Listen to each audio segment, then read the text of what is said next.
Hi and welcome back to Organize Events 101. My name is Sam and you are listening to the 6th episode of this podcast about organizing events. Have you heard about the law of triviality and the Bikeshed story? It is a common story/metaphor in the software industry, and it was popularized by a Danish computer developer in 1999, but I think it applies to our entire society, and of course to event organizations as well. And it goes like this. Two people are standing in line outside the conference room where the board of directors for an enormous corporation is waiting. Each of these people is there to propose a project for the company and wants to get the approval of the board.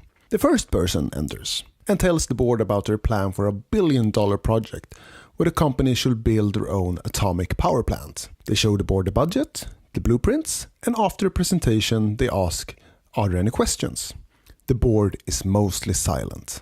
And after a while, they approve the project. Then, the next person enters.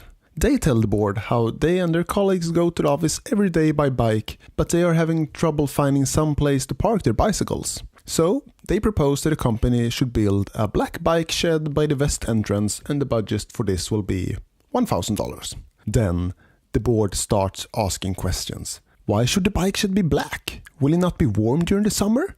And shouldn't we have it according to the company's color profile? Wouldn't that be more suitable? How many of our employees go by bike? Do we really need the bike shed? And shouldn't we locate it instead at the north entrance, since that is closer to the train station? So, what happened here? We had two projects. $1 billion project, which didn't lead to much discussion. And we also had a bike shed project, which immediately fired up the board. And this seems like a strange way to prioritize the board's time, doesn't it?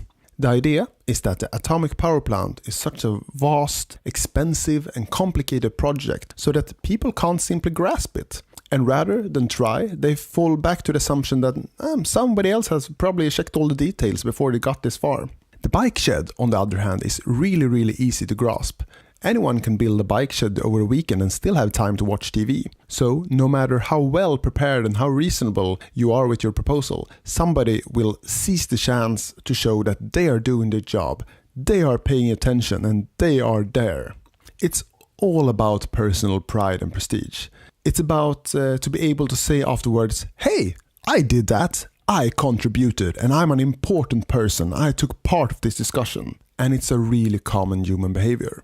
And it leads to the fact that organizations and groups focus on the wrong things. I have tried this out several times with NärCon. If I bring up a question which is really simple to have an opinion about, like what color should our organizer hoodies be? Or where should we eat tonight? Then I will immediately get a lively discussion, but I will not create almost any value for NärCon at all. Instead, I try to carefully choose which topics that we should have at the agenda and discuss as a group. Which questions brings value to NärCon if we discuss them in the committee, and which ones are better that I just decide by myself. For example, which organizer should we recruit? That is something we discuss as a group.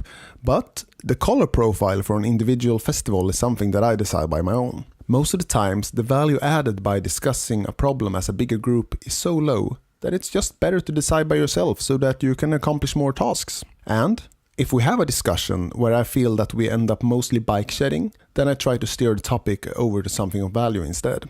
So, to summarize, when you are working in an organization or a group of people, think about what should you discuss and what shouldn't you discuss, what creates value and what doesn't, and take a hard look at yourself as well. Will you add any value to the current discussion, or do you just want to raise your voice because of your pride? Thank you for listening. Be sure to like, review and subscribe, and of course tune in next time. If you want to reach me, for example if you have any comments about the podcast or with ideas for future episodes, my email address is as usual podcast@narcon.se. This is Organize Events 101 by NärCon and my name is Sam.